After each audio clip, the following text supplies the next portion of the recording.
Hello, ladies and gentlemen, fellow spiritual seekers. In this video, I would like to share my experience with practicing Christ discernment. Yeah, not just practicing, but training it specifically. Yeah, I think that it is the most important aspect of life. Yeah, and I stress the word life in here as opposed to purely spiritual application the way we see it here, just for resolving our psychology, for discerning false and aggressive spirits. Yeah, because by Kim and through Kim discernment, in as much as I studied the teachings and his experiences, it's always discussed with the source of the spiritual application. Yeah, but after I started to train it extensively, I discovered that it is the ultimate practical life skill too, because it gives you that sense of balance, of the sense of energy that enables you to make a balanced decision about pretty much everything in life without overanalyzing, overthinking, and spending too much time in doubt. Yeah. So yeah, I'm talking about, little decisions that we do not bother to see as spiritual or something like that. Like how much salt should I put in my soup? Which blender will handle my banana pie dough the way I make it? Yeah, talking about myself.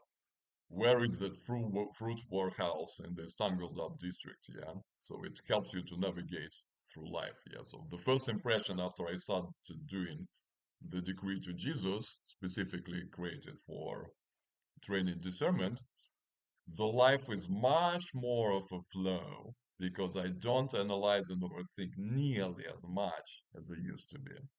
I just sense the right decision. Well, right in what sense? Yeah, maybe it's not the best decision, the best practical decision, but it's I have pretty much never regret about any decisions made after a week of doing this invocation. Yeah, oh sorry, this decree. Yeah, because none of the decisions taken spontaneously with a certain level of spontaneity was unbalanced enough to make me regret about it.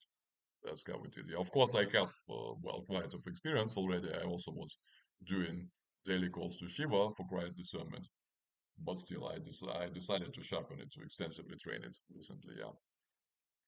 The second impression, it is much easier to stay emotionally detached. Yeah, you are not even you experience an intense emotion, you sort of sense that, oh, this is unreal. Yeah, this is not this experience is intense, but it's not, it doesn't have ultimate reality, it doesn't have permanence, ultimate permanence to me. So I don't have to act this emotion out, which is great. Yeah, which is great for practical life.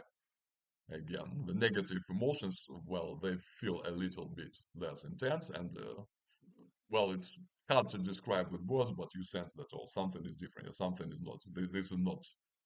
This is not suppressing me as much as it used to be. The third impression, it's much easier to be anchored not just on the spiritual path, but generally in cycle of self-development, yeah, including career-wise. For instance, I'm switching my career again. I have to take care of myself, take a better care of myself to sync with my new team. I have to change my sleep regimen, and it's much easier to stay anchored on all these cycles, yeah. So this is an ultimately practical thing to do. Yeah. Now, which tools would I recommend for training discernment? Well, the best tool, the most profound tool out there, I tried at least, is the decree to Jesus created for this specific goal. Yeah. It's 608, Jesus, show me how to discern.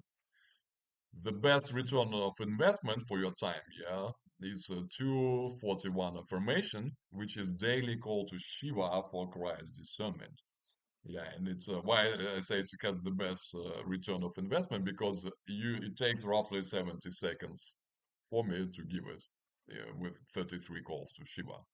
So I can give it many times a day. It's very short. I can give it 10 times a day and get a good return.